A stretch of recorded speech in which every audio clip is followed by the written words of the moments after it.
किसान साथियों राम राम। आशा और उम्मीद करता हूं कि आप सब ठीक ठाक होंगे। साथियों, सबसे पहले तो मैं होली त्यौहार की पूर्व संध्या के ऊपर सभी किसान साथियों, व्यापारियों, मजदूरों में हमारे इस जागरूकता रूपी परिवार के साथ जो यूट्यूब के ऊपर हमारा अभियान चल रहा है, चैनल के रूप में चल रहा है, उन सबको हार्दिक शुभकामनाएँ देने जा रहा हूँ।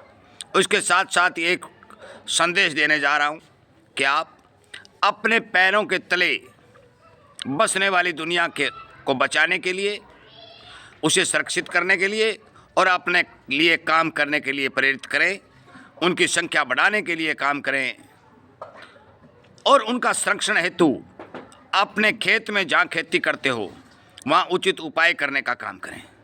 साथियों, मैं इसी तरह की जानकारी हर किसान को सावधान सचेत करने के लिए लगातार दे रहा हूँ। आपको इसी तरह की जानकारी मिलती रहे, आप हमारे इस चैनल को सब्सक्राइब करें और अनेक किसानों तक शेयर करें। मैं आपको बता देना चाहता हूं कि आप जिस खेत में खेती करते हैं, उस खेत की मिट्टी जो आपके पैरों तले आती है, उस मिट्टी में लाखों प्रकार के बैक्टीरिया मौजूद होते हैं। आप मोटे मोटे बैक्टीरिया को जानते भी हैं, जिस तरह से केंचुआ है, दीमक है, अनेक प्रकार के बैक्टीरिया ज़मीन के अंदर मौजूद होते हैं। ज़मीन के ऊपर भी अनेक प्रकार के जीव जो मांसाहारी हैं, शाकाहारी हैं, काम करने वाले हैं, किसान को फ़ायदा पहुंचाने वाले हैं, किसान को नुकसान पहुंचाने वाले हैं, इन्हीं तरह के कीट ज़मीन के अंदर भी मौजूद हैं।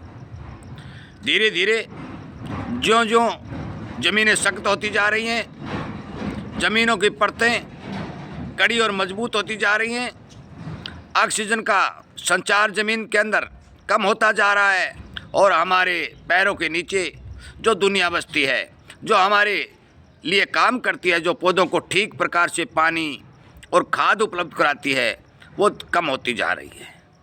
मैं आपकी जानकारी के लिए बता दूं, इन्हें जीवाणु और बैक्टीरिया का नाम दिया जाता है। यदि आप अपने खेत में जीवाणु और बैक्टीरिया दोनों को बचाने में कामयाब हो जाएंगे, उनकी संख्या को मेंटेन करने में कामयाब हो जाएंगे, तो 100% आपका लगभग 20% का खेती खर्च बच जाएगा। पुराने ज़माने में हमारी ज़मीनों के अंदर भारी मात्रा में कार्बन पाया जाता था, परंतु आज एक सर्वे रिपोर्ट के अनुसार हमारी ज़मीनों में केवल 0.2% कार्बन पाया जाता है, जो बैक्टीरिया के जिंदा रहने के लिए बहुत कम है। आप अपने खेत में कचरा गलाइए, गोबर की खाद का इस्तेमाल कीजिए, गुड़ के घोल के पानी का इस्तेमाल कीजिए, ताज़ा छाछ का इस्तेमाल कीजिए, गोबर और गौमूत्र का इस्तेमाल कीजिए।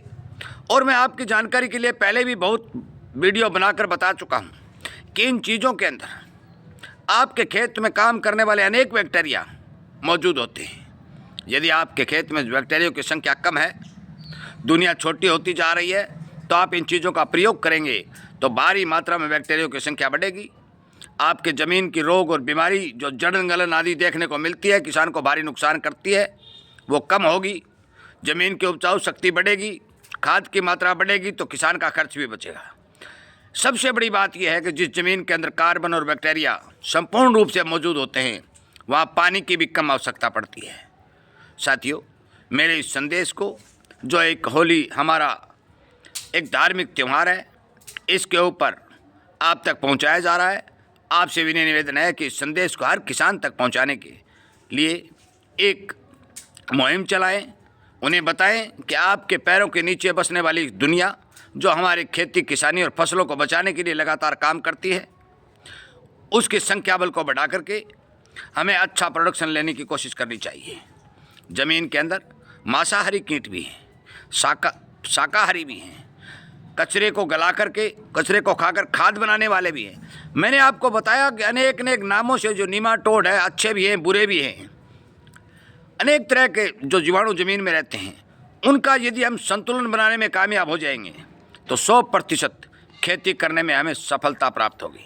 जिस खेत के अंदर इन बैक्टीरिया की संख्या कम होगी, जिस किसान के पैरों के नीचे बसने वाली दुनिया में सदस्यों की संख्या कम होगी, वो खेत कम उपजाऊ होगा और किसान को नुकसान होगा। साथियों, इसी तरह की जानकारी अनेक वीडियो बना करके हमारे इस जागरूकता रूपी चैनल के ऊपर अपलोड की जा रही हैं और आपको सावधान सचेत करने की कोशिश की जा रही है। मैं उम्मीद करता हूं कि आप इस संदेश को जन जन तक पहुंचाएंगे और हमारी एक खेती को बचाने वाली दुनिया जो किसान के खेत में मौजूद है उसके संख्या बल को बढ़ा करके खेत को उपजाऊ बनाने का काम करेंगे। जय हिंद।